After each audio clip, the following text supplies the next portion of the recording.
ഈ അടുത്ത കാലത്ത് നമ്മുടെ മലയാള പത്രങ്ങളിൽ വരുന്ന വാർത്തയാണല്ലോ യുവതികൾ ഭർതൃഗ്രഹത്തിൽ ആത്മഹത്യ ചെയ്യുന്നു എന്നുള്ളത്. നമുക്കറിയാം, വിവാഹം കഴിച്ച് ഒരു പെൺകുട്ടി പുതിയ ഭവനത്തിലേക്ക് പോകുമ്പോൾ അവളെ പരിഗണിക്കേണ്ടതുപോലെ പരിഗണിക്കാത്തതും ഈ കാലഘട്ടത്തിൽ ഒരു വല്ലാത്ത പ്രതിസന്ധിയായി നിലകൊള്ളുമ്പോഴാണ് ഇങ്ങനെയുള്ള സംഭവങ്ങൾ നമുക്ക് ചുറ്റുപാടും നടക്കുക. നമുക്കറിയാം, വിവാഹ കൂദാശയിലെ വിശുദ്ധ ഏവൻഗേലിയോൻ ഭാഗത്ത് പുരോഹിതൻ ഓർമ്മിപ്പിക്കുന്നുണ്ട്, ദൈവം യോജിപ്പിച്ചതിനെ മനുഷ്യൻ വേർപിരിക്കരുത് എന്ന്.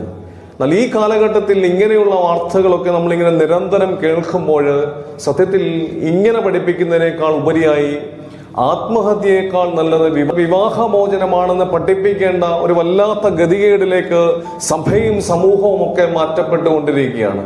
പ്രിയപ്പെട്ട സഹോദരങ്ങളെ, നമ്മളൊക്കെ നമ്മുടെ പെൺകുട്ടികളെ വിവാഹം കഴിച്ച് അയക്കുമ്പോൾ, അല്ലെങ്കിൽ നമ്മുടെ ഭവനത്തിലേക്ക് വിവാഹം കഴിച്ച് ഒരു പെൺകുട്ടി വരുമ്പോൾ പരിഗണിക്കുന്നത് അവൾ എത്ര സ്വർണം കൊണ്ടുവന്നു, അവൾ എത്ര ശമ്പളം വാങ്ങിക്കുന്നു, അവള് ഇനിയും എന്ത് അവളുടെ വീട്ടിൽ നിന്ന് കൊണ്ടുവരും എന്നൊക്കെയാണ്. എന്നാൽ ഇങ്ങനെയല്ല, അവളെയാണ് പരിഗണിക്കേണ്ടത്, സ്ത്രീയെയാണ് പരിഗണിക്കേണ്ടത് എന്ന സാമാന്യബോധം ഈ കാലഘട്ടത്തിൽ മനുഷ്യൻ വല്ലാതെ മറന്നുപോയിക്കൊണ്ടിരിക്കുകയാണ്.